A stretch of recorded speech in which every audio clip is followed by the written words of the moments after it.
California has 2.5 million units of unmet housing demand and a regulatory environment that has made it clearly impossible to close that gap. But Sacramento is finally moving. Assemblymember Buffy Wicks eliminated CEQA for infill housing, and now she's pushing to scale modular construction statewide to attack the cost of building itself. She's here to tell us what it means for your pipeline.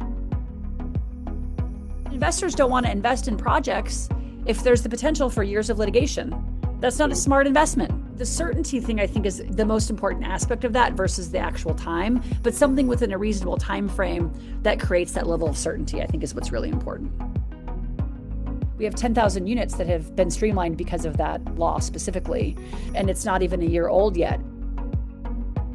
Welcome back to the Construction Lending Podcast today. We're joined by California Assemblymember Buffy Wicks, one of the most active voices in Sacramento on housing production. She authored AB 2011, which opened up commercial corridors to residential development and has been a driving force behind the state's push to cut the red tape, slowing new housing to the ground. If you're in construction lending, the policy environment she's shaping is directly affecting your pipeline. So this is a conversation you don't want to miss. Assembly person Wicks, is that the correct way to address you here? Well, that's the official title, but you can call me Buffy. I will do my best. Yeah. Welcome to the podcast. Thank you. I live here in California. You're in California. Our listeners are nationwide. And, as you can probably, understand from the nature of this podcast, housing is a very important thing to me. I think for our listeners, I think what would be a good place to start is what's going on in California with our housing situation and, how did we get here? That's a great question. Do we have all day? I think California has been at the forefront of policy choices that have caused the housing crisis. Policies over decades that were designed to slow construction have achieved their express purpose. They've done exactly that. And I think a lot of those were well-intended laws, but have had major unintended consequences and have made it very difficult to build housing. And that's been decades in the making. And I think what you've seen over the last 8 or so years is lawmakers such as myself and others who have really called the question, well, how did we get here? And what do we need to do to get out of this situation? And what I have learned, I'm in my 8th year, my 4th term in the legislature is, when I came into office, I started asking a lot of these questions. Why do we have, the highest homelessness rate in the country? Why do we have the lowest home ownership rates in the country? Why do we have 2.5 million homes that we need to build? Why do we have almost 200,000 people experiencing homelessness and major affordability issues, families leaving California? Why is it so damn hard to build housing here? And I quickly realized there are entrenched interests in Sacramento who want to keep the status quo exactly the way it is because it serves their purpose, their narrow purpose. And so I have taken it upon myself in my leadership roles. I was the housing chair for a while, and now I'm the appropriations chair, to use the power that I have for this blink of an eye in my lifetime to try to break through a lot of that and really focusing on, we've done a bunch of work on making ADUs more easy to build, streamlining, fast-tracking housing, permitting reform, all kinds of stuff, and now focused on really the cost of construction. But I've learned a lot through that process, and learned a lot really by sitting down and talking to people who build housing and trying to understand, like going through a pro forma and understanding like it's a math question for a lot of these developers of like, we make policy choices in Sacramento. Okay, do you want to require prevailing wage? Do you want to require an inclusionary component? There's transfer taxes. Those are policy decisions. All these decisions turn into a math equation for a developer. It was a very helpful exercise for me to actually sit down and understand that like I may be making one-off policy choices because these things sound good. And we believe a lot of these things as progressive Democrats, that these things are important, but they do come at a trade-off. And so we need to be aware of that process and that like all this adds up in often cases where projects just don't pencil out. And then, of course, you add on interest rates and other things and, stuff beyond our control. So I say that all by way of saying, I've just focused like laser on trying to get through the really structural problems that have resulted in the fact that we have such a deficit of housing to unlock the housing construction that we need in California. How did, you mentioned something earlier about, hey, they made some of these laws may have been well intended in the beginning, but then there's also lobbyists that want to try to keep it that way. How much of what we're seeing today is, really driven by the voters pressuring our elected officials saying, hey, we need more housing? A lot. Okay. So A lot. This is really a thing that's important in California, just as it is in every other state. What are, I don't want to put you on the spot in naming names. I live on the spot, Sean. Who is it that doesn't want housing in California? I think everyone wants housing, or says they want housing, at least. But that means allowing housing to happen, actually, in our neighborhoods, And, the voters are pissed. Like, that's the reality. They want, it doesn't matter like what age cohort you talk to. Older folks, they're mad because their kids have graduated from college, have gotten married, and want to raise their kids in California. They can't afford to live here, so they're going somewhere else. Your younger people want to come here and stay here, but they can't afford to live here. The realtors say drive till you qualify in the Bay Area. Keep driving as far as you can out until till you qualify to buy out there. But then you're on the road, 4 hours a day commuting, So, and then you visibly see the homelessness crisis. So voters are upset, and I don't blame them. They're paying a lot of taxes. We should get a return on that investment. It's my job as a lawmaker to make sure that we're getting a return on that investment. And from my perspective, like, the private sector housing market is broken here. And I support public subsidy for housing. I'm carrying a $10 billion housing bond. I'm trying to get on the ballot in November. We need that public subsidy because we have low-income folks that can't afford they need those resources. We need that subsidy. But really, to unlock and solve the housing crisis, we need the private sector market to work. And from my perspective, what I can control in that environment is a better regulatory environment to allow the private sector market to work. And so when I say, unintended consequences, I would use CEQA as the prime example of that. This was a law that's been on the books for 55 years, designed to protect our environment, which we all agree, I think, is important, and gets weaponized 6 ways till Sunday to stop housing or to leverage for different things within the context of housing.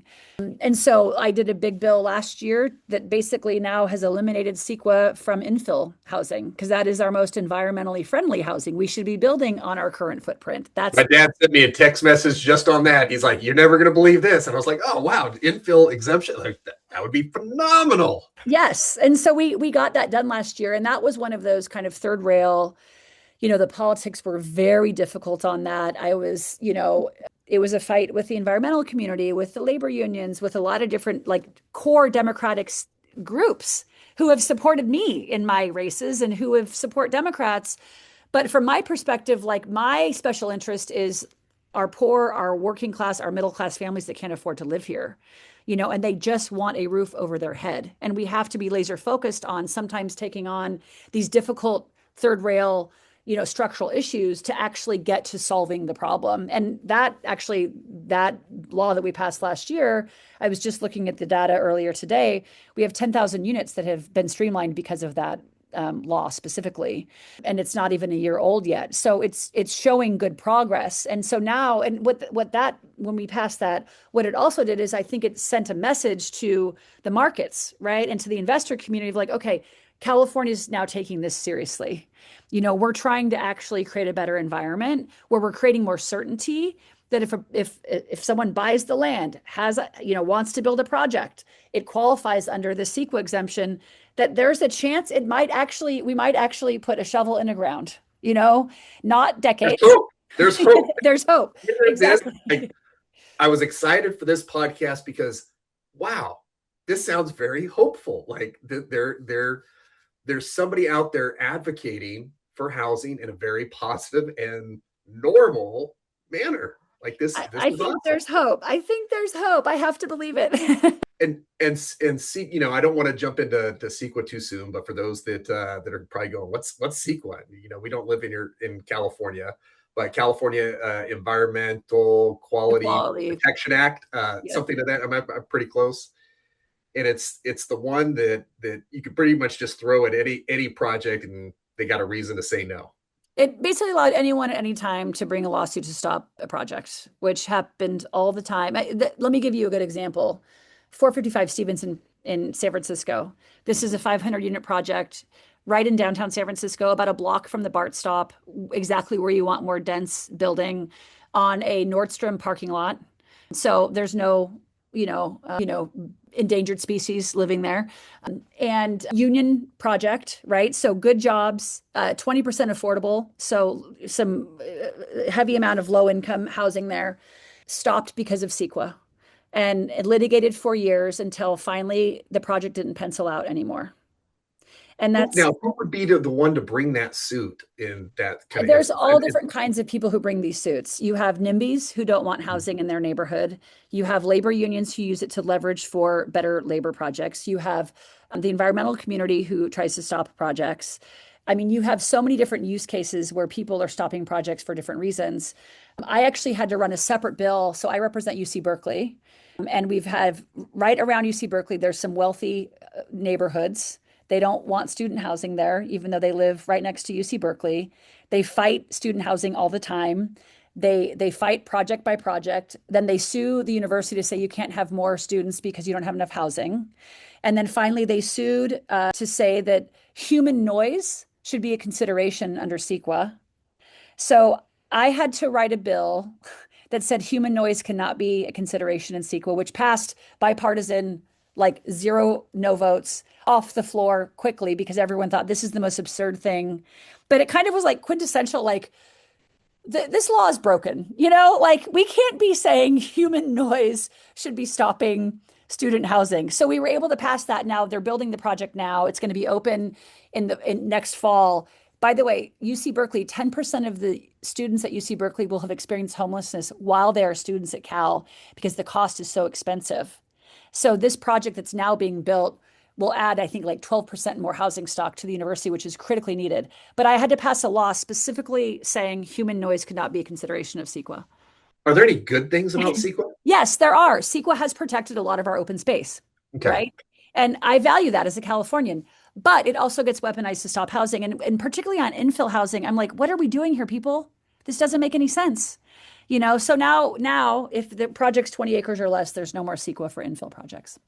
That's probably one of the biggest wins for California. I mean, that's right up there with the ADU work. Yes. Yeah.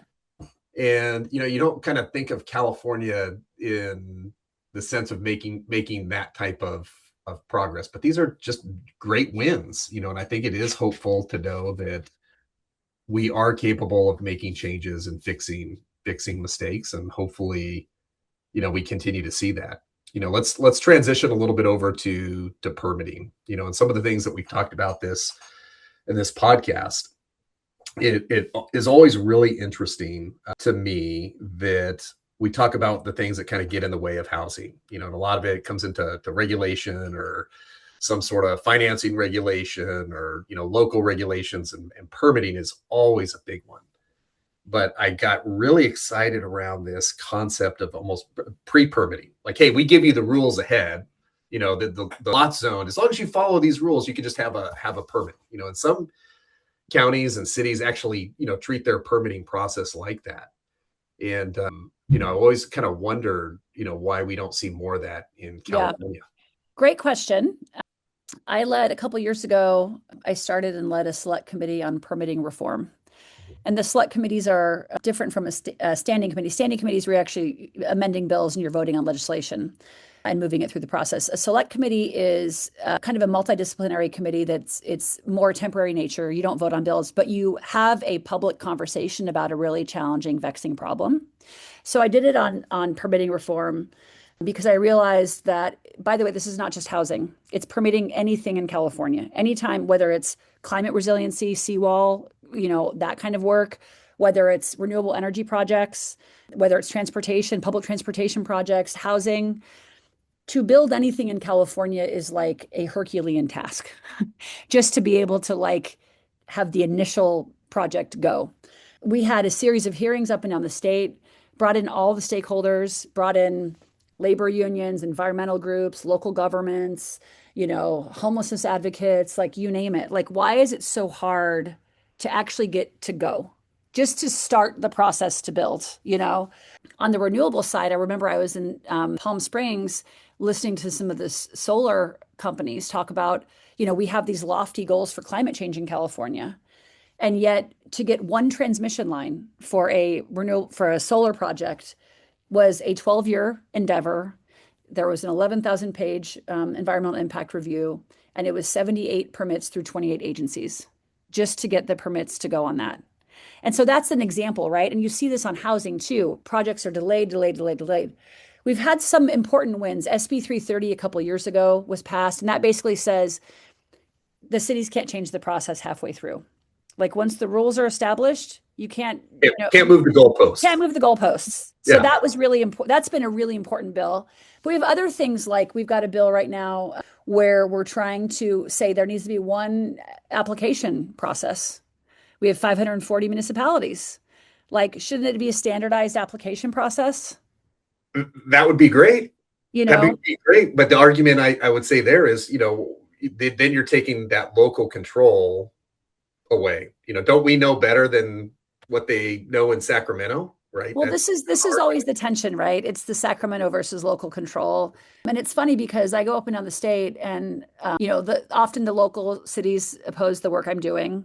But then when you go talk to actual mayors and city council members, they're like, keep going, like kind of like take it out of our hand, because then it's not their fault if a project gets approved. They're not getting yelled at a city council meeting. It's the big bad state who's forcing them to approve these projects, But, cities can still, they have the zoning, they have the ability to, they have a whole process where they allocate where the development can go. So they still have a lot of power in that process.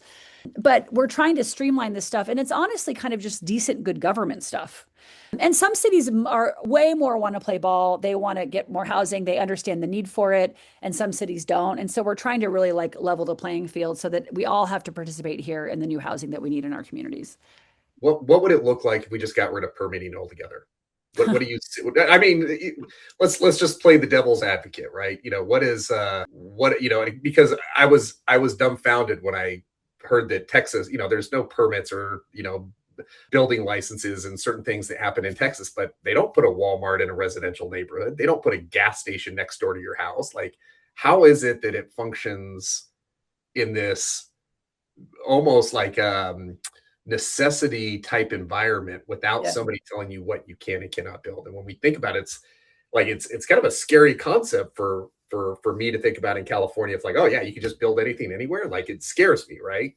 But yeah, for sure. I mean, in the reality, yeah. And this is where zoning is so important, right? Because I think there's certain areas we want zoned for certain things, we're trying to be intentional about how we develop. And at the same time, we still have to make it easier. We should make the permitting process easier. There's also new, really interesting startups in the AI space that are working with some of our cities to try to fast track that process. San Francisco's doing that, which I think has been effective from what I understand. AI for permit or plan review, AI. Yeah. Love that idea. Same day decision. Yeah, exactly. So I think there's hope in this space, and there's certainly lawmakers like myself and others who are trying to fast track it. And there are cities that are trying to move more quickly, but it's also, we're living in this sort of current infrastructure that exists and trying to come out of that in a way that's much more proactive, much more around streamlining. It shouldn't take years and years and years and years for projects to get going. And we have so many horror stories of that. But eliminating CEQA on infill was a big piece of this. That bill came out of that body of work I did with that select committee. And then we have a bunch of other bills too in that space. What would you, I saved this question to the end, but it's just so relevant now. If you can change anything in California when it comes to the permitting process and just say, hey guys, here's what we're going to do. Everybody's going to follow this rule. What would the ideal permitting situation look like? Well, it's a good question. I mean, CEQA certainly was a part of that because that really messed up a lot of our permitting, but really adhere to, 30-day shot clocks, with real ramifications if those aren't met. 330, SB 330, like I said, has been very effective, but that needs to get tightened up. But I think there's a lot of work in the space, the uniformed application process. There's just some honestly basic good government stuff that we should be doing and requiring our locals to do. I've been through some nightmare permitting processes in my day, and would you imagine that also implies in these like special review committees? We've got historical review and architectural review, but we only meet twice a year. And I've seen them, hey, we meet once a quarter. You have to have it submitted at least 90 days in advance before it gets on the agenda. Right. We'll hear it. We'll give you our feedback. And then you come back to the next one with your changes, but you got to have them submitted 90 days before that. So now you're 6 months out. Right. And that's how we get these long review processes. The third Wednesdays from 1:45 to 2:45 every other month, you have to be there or whatever. Yeah, totally. Yeah. Would those kind of, would it also affect, should these changes also affect these special committees that a community can impose? Yeah. I mean, to me, it's like, that's where the shot clock is important. Yeah. Have whatever committees you want to review it, but in the end of the day, you have a defined timeline. So you figure out who an objective review obviously is important, right? Like putting all these bells and whistles on everything. I mean, there's a lot to unpack of the housing crisis in California. There's also the fees issue. Impact fees are huge here. I mean, even when you look at like a place like California versus Texas, the land cost is very different, obviously, hugely different. But then on top of that, the fees that you pay in California out of the gate, $150,000, $200,000. I mean, where you don't have that in other states. So no wonder the cost per door is so expensive here. And that goes, I mean, it's a joke. It's very difficult, but the fees thing is a problem. And what I think where it originally started was our original sin in California is something called Prop 13, which froze property tax at basically 1978 levels. And so cities are having a hard time raising revenue. So yeah, and I don't want to steer us towards that conversation, but it's probably one of the, we had the city manager from Austin on, a few weeks ago, and he was kind of explaining how it was kind of foreign to me about how they need to be able to have so much tax revenue to continue to grow and continue to provide all these services. But if they have a down market and, all that revenue doesn't come in, and I was like, oh, that's a whole different problem. Right. Than what we experience here. At least we have consistency in what that revenue is. Right. Exactly. What would you say? I'm going to end with this on the permits before we kind of transition here. What's a good amount of time for that shot clock? What do you think is fair? Yeah, I mean, I think it would sort of depend on the project and whatnot, but I think as long as the rules are set up out of the gate so that the developer knows what they're dealing with, and I think that's the thing that I always hear from the developer community is we just need certainty. If you say it's 60, 90, whatever, 30, whatever the days are, so we can build that into what we're doing, and we know that at the end of that process, we are going to get a yes or no, then we can work with that. And that's why the CEQA stuff was so important, because it created so much uncertainty, because it's like, are we going to end up in years of litigation or not? And then investors don't want to invest in projects if there's the potential for years of litigation. That's not a smart investment, And so the certainty thing, I think, is the most important aspect of that versus the actual time, but something within a reasonable time frame that creates that level of certainty, I think, is what's really important. No, that makes a lot of sense. It seems like, we've just kind of built layer on layer of complexity to all of this. And, you go solve one problem and you open up the door and you're like, oh man, there's a whole different set of problems underneath that. Now we solved this. That's what I've learned. We moved on to the next layer. How does, NIMBYism really impact housing in California? Like, I understand the concept. Most people, hey, once you're here, once you got your house, you don't want anything else, right? You don't want anybody else to have another house, and you don't want it to impact what you have. How does that make things better or worse here? Yeah, well, we're kind of the home of NIMBYism in California. Single family zoning was created in my district about 100 years ago in Berkeley as an exclusionary policy to keep brown and black people out of certain neighborhoods. That's the origin story of single family zoning. And we've then exported single family zoning all over the place. And, I think that was sort of the first tool of NIMBYism, if you will, in sort of the modern era.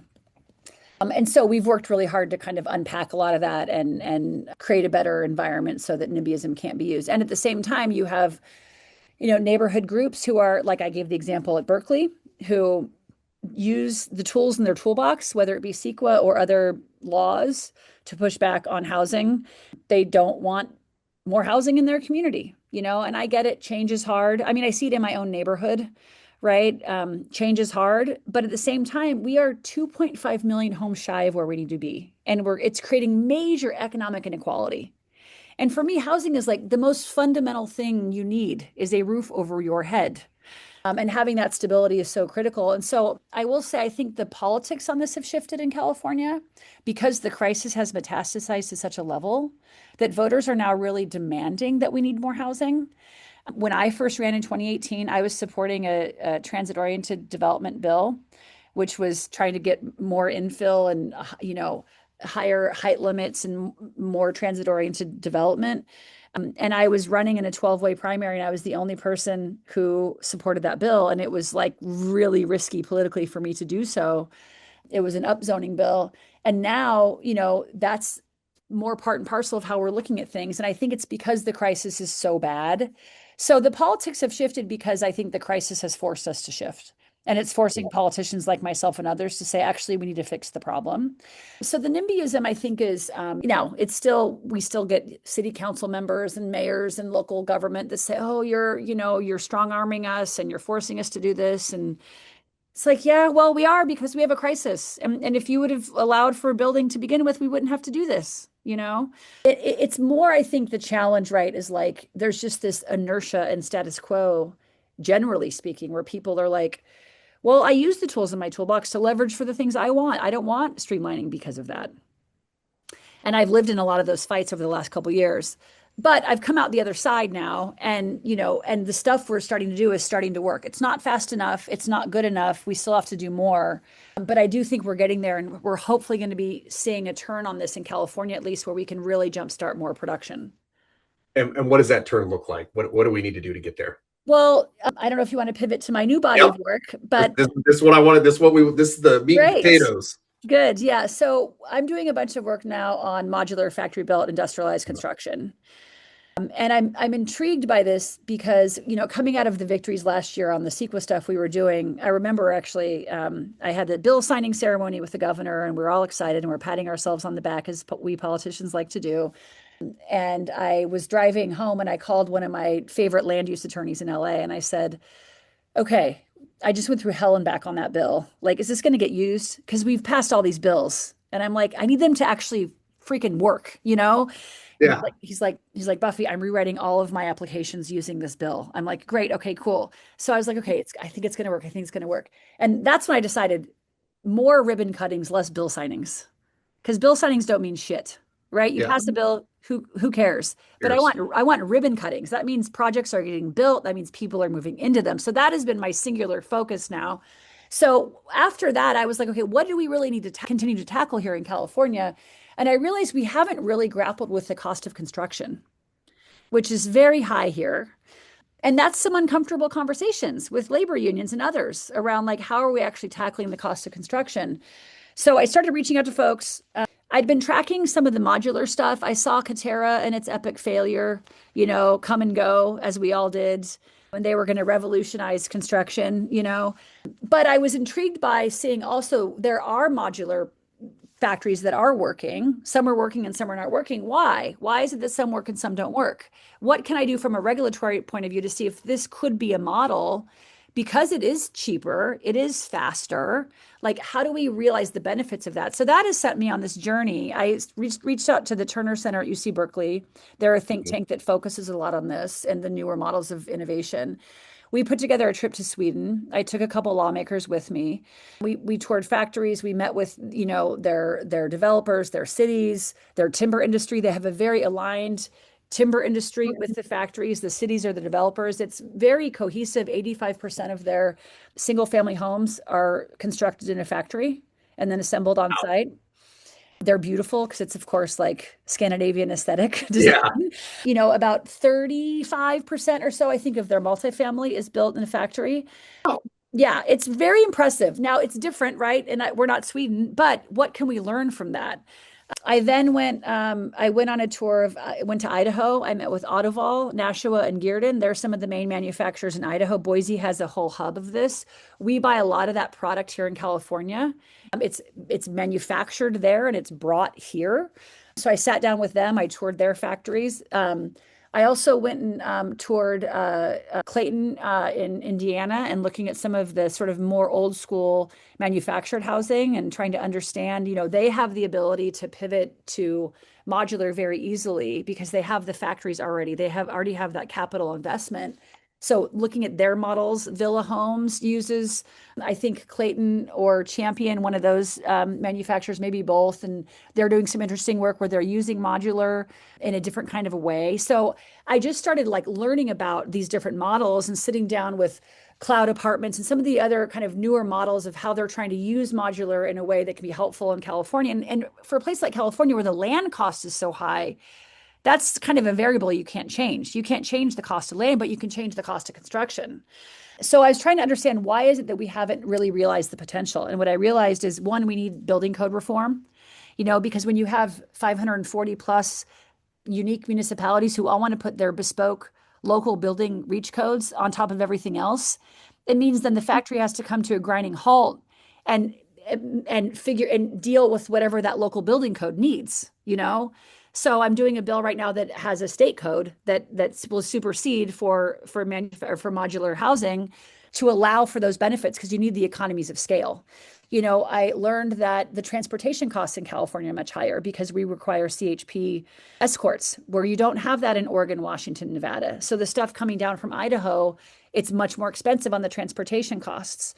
So we have a whole package of bills, a body of work that I'm doing with my colleagues, 5 or 6 different bills aimed at really trying to realize the benefit of modular and factory built housing and industrialized construction so that can be a viable option here and bring down the cost. We had hearings, we had testimony. The CEO, Caleb Roop, came in from Idaho. He runs Overhaul, and he gave one example of one project. His estimate is they saved $18 million of publicly subsidized money on that project because it was modular. And think of what $18 million could go to additional housing if we can actually bring down that cost. That's real money that taxpayers are saving that is supporting our lowest income people. So that's some of the work that we're doing. The other interesting thing that we're doing there is in conversations with developers, a lot of developers remain very skeptical of modular because they saw what happened to Katerra. And with factory built, you have to put down your deposit early, and you don't want to give all this money to a factory that might go belly up. It's not a wise investment. And so there's a lot of hesitancy. And so we're working right now on trying to figure out if the state can be a financial backstop and having a revolving fund of a financial backstop that gives the developer a little bit more comfort to say, okay, I'm going to go with these factories. And if they go belly up, I'll have a reprieve there. And hopefully the goal is that that's only needed for a short period of time while we get more factories up and running. Because then if you have more factories up and running, if one goes down, another can come up. So that's a lot of the work that we're doing now to see if we can actually realize the benefits of this. And my goal and vision would be we have factories up and down the state of California pumping out the housing that we need, whether it's single family, multifamily, duplex, ADU, tries, a whole consortium of different types of housing at a cheaper price point. Yeah, all of the above. Yes to all of the above. Vote yes. Exactly. Workforce housing. Yes. Yeah, exactly. What I think the one in there that really sticks out to me is preventing local ordinances from having their own set of laws that say, no, we're not going to take any factory built housing over here. No, no HUD homes. Yeah. I think that really gets in the way of that taking off. But that's exactly right. And it's an easy policy change. It's an easy policy change. And so that's like, for me, I'm realizing like, okay, what kind of power do I have to actually influence this in my role as the appropriations chair in the California State Assembly for this very short window of time in my life where I have this kind of power? And how can I use that to actually really, really jumpstart the housing market here? In a way that is like transformative. And so it's these small things, but you have to be in the weeds on all this stuff, and you have to really go and listen and learn and see and like talk to people who build this stuff and understand. Like I talked to both developers who had terrible experiences with modular and developers who've had great experiences with modular. How do we actually really try to like jumpstart this in a way that we can really realize the benefits of it? You ever worry that even if we hit a home run, all these bills pass, right? Do you ever worry that, that's still not going to be enough? 1,000%. Yeah. And I always kind of do the math here locally. I'm in San Luis Obispo, California. I wouldn't say we're ground zero, but we don't make the permitting process easy. No. Housing's very difficult to get anything across the board, and you're going to pay out the nose to do it. And I always think is like, hey, even if we kind of change the mentality and went and built an extra 10,000 houses, next year, I was like, that's just going to get absorbed so fast from people seeing that opportunity coming. Like, how if we added 10,000 homes in our county, how fast does that get absorbed, and does it really make an impact on the price? Or is there just so many people that can look at that and go, hey, I like San Luis Obispo, hey, let's boom, and then it's full, and then we still have that same problem. Which is why we need a serious amount of housing in California, and we need everyone to be producing that and more here. And hopefully by creating a better regulatory environment for that, the market will respond to it. If we can get rid of some of the roadblocks, if we can embrace more innovative models of construction, if we can actually realize the benefits of that, the market will respond to it. But in the end of the day, like what I've learned in all of this is like the stuff has to pencil, or else the developers will go somewhere else, And so how do we make sure that the stuff pencils in a way that is building all of the above housing, low income, subsidized, market rate, missing middle, workforce, high end, everything. We need everything on the market. What does it look like when we win? I think what it looks like when we win is we're not in this like insanely competitive housing market, right? Like it's possible for someone. I go to UC Berkeley and I speak maybe once a year to those students. And I ask them, who here thinks they'll ever own a home? And no one raises their hand. That's crazy. Because they can't see it as even in the realm of possible. Yeah. And these are kids coming out of one of the best public institutions in the world. And these are smart, like if they can't get it, like who's going to, And so not to mention your working class folks who don't go to college, right? Who don't have that leg up, right? So, how are we serving our working class people? I'm a kid who grew up in a trailer. Like I didn't come from a lot. I went to community college. I worked my way through. My parents bought that mobile home in 1978, actually, for $12,000. And they since built their dream home when I was in college. And they still rent it out to this day for $600 a month. So the ROI on that is pretty amazing. But that housing security like really gave me the ability to focus on my studies because I knew we had a roof over our head. And I was embarrassed by that roof because it was a manufactured mobile home, but it worked for us. And for so many families in this beautiful state, our working class families are not afforded that opportunity. And that is the thing I'm like laser focused on. Yeah, it's crazy. It's crazy to think what it was like the generation before us and what it's like for our generation, what it's going to look like for the next generation. And, when you really start trying to understand the problem, you don't start out in the same place that or you don't end in the same place you started out, and all Totally. the things that are from that. And, even home sizes have changed and income has changed and, workforce dynamics of who works, who doesn't work, how you have to work, how many hours you have to work. Where you have to work. I know all those things. Yeah. And then you got AI, which we're not going to talk about today. Because, yeah. That's a whole other thing. Yeah, exactly. Whole different thing. Population decline, AI, maybe somehow something's got to come in and save us, right? Somehow something, please. I know I'm like, I've got a 9-year-old and a 5-year-old. And I'm like, what jobs are they going to have in like 10, 20 years? Like, what does their life look like? Yeah. How will somebody afford to buy a house? That is a whole complicated question that we'll save for another podcast. But as we get into the end here, we can sit here and talk for hours about the subject. And I'd love to have you on at another time too, because this is just so great. We do this rapid fire session where I'm just going to fire. I already threw one question at you that I'm kind of regretting that I did, but if you're ready, I'll just go ahead and start on Go for it. On my questions. I'll try to sound profound. Okay. One that, I'm going to ask again, when you think about the genie in the bottle and I'm going to give you one wish, what would it be? But it has to center around being able to provide housing. If you could change one, let's say this, I'll even make it simpler. You could change one regulation or one thing about any regulation you want. What would it be? Prop 13 reform, tax reform writ large, tax reform in California, because our system is not incentivized to build housing right now. Are you saying get rid of Prop 13? We need I mean, yes, of course, but like how is the question, and how you do it in an equitable way, and how you do it politically. I mean, that is like the white whale of California, but it has led to a lot of the challenges that we have here as a state. You And think you think so? yeah, I do. I It's do. not a spending problem, that it's more like, hey, There's we can't yeah, tax more on housing. there's a spending problem for sure. We need to do better and do better by how we spend money.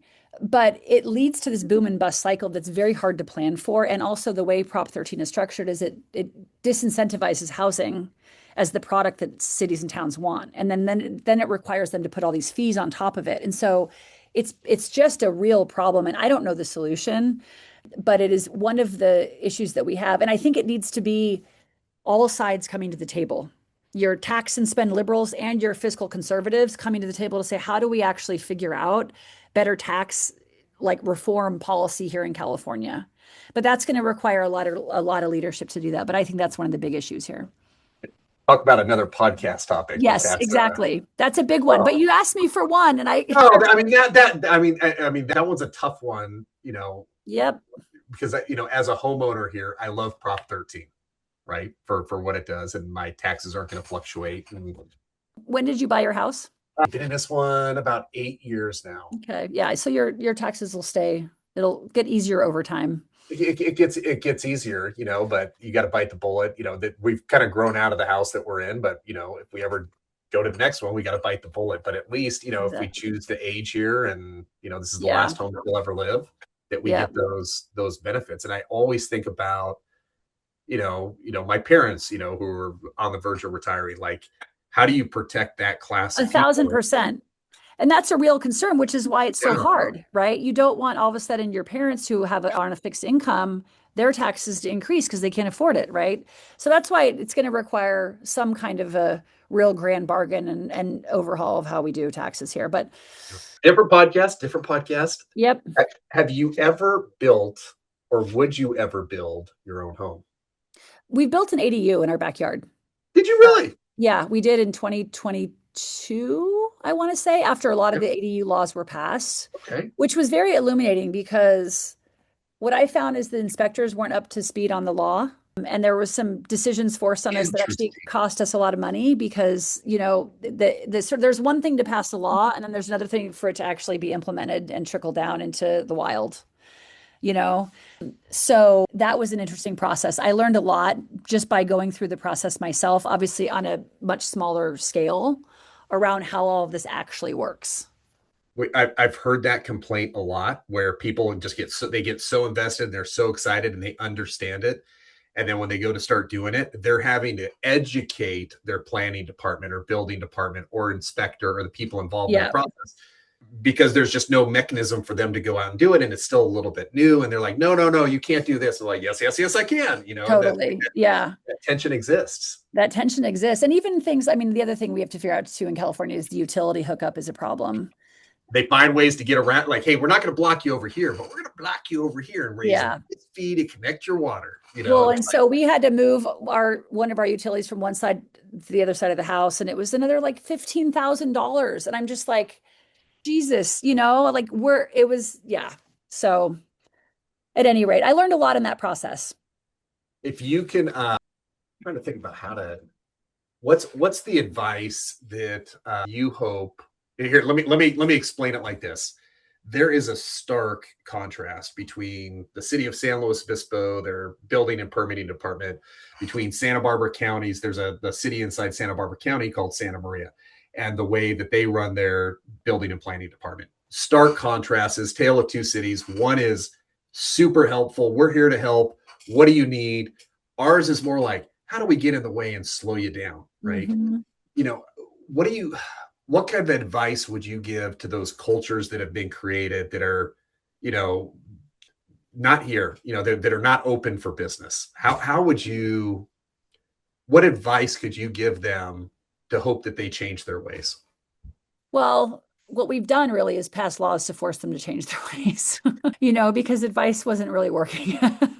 You went the stick route right away. Yeah, totally. And like the Attorney General has a, housing accountability task force where they're suing cities who are not actually implementing current state law. And the governor has been very at the forefront of all of this. And we've passed a lot of laws towards that end, So there's that approach. Of which I've been a part of. And at the same time, I do think you also have cities who really are trying. One thing I will say is we've passed a lot of housing law to the point that a lot of these cities, they don't have big planning staffs. They don't have staffs to absorb a lot of that, right? A lot of them are forced to then hire outside consultants to help them to get compliant, which costs money, right? And so I'm sympathetic to that for some of the smaller cities. I have a lot of smaller cities in my district that suffer from that and they want to try to do the right thing, but there's so much change coming at them all the time. And I'm very sympathetic to that. And I will say a lot of it comes down to leadership. If you have a mayor that's like, listen, we want to get to yes. Look at Mayor Daniel Lurie in San Francisco. He's turned this city around. I'm sitting in San Francisco right now. He's turned the city around. He wants to get to yes. He's pushing the envelope. He's forcing, city planning staff, everyone to move more quickly on things, which I think is really important. And so that comes down to leadership at the local level. And that means you need constituents who are pushing their mayors and their elected officials, to push for these things. So I think that's what's actually really critically important.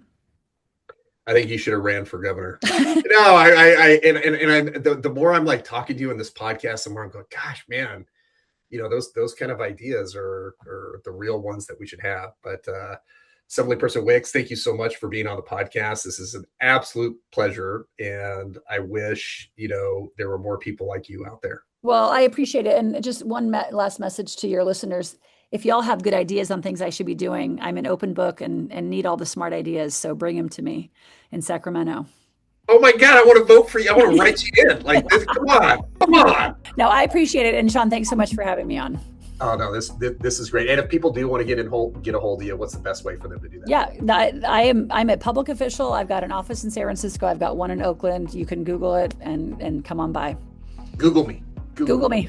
Well, thank you very much for being on the podcast. I hope to have you back on soon. Happy to be on. This podcast is intended for educational and informational purposes only and does not replace independent professional judgment. Land Gorilla Inc. makes no representations, warranties, or promises for and disclaims any express or implied warranties related to content. Before acting on any information, you should consider the appropriateness of the information as it pertains to your unique business needs.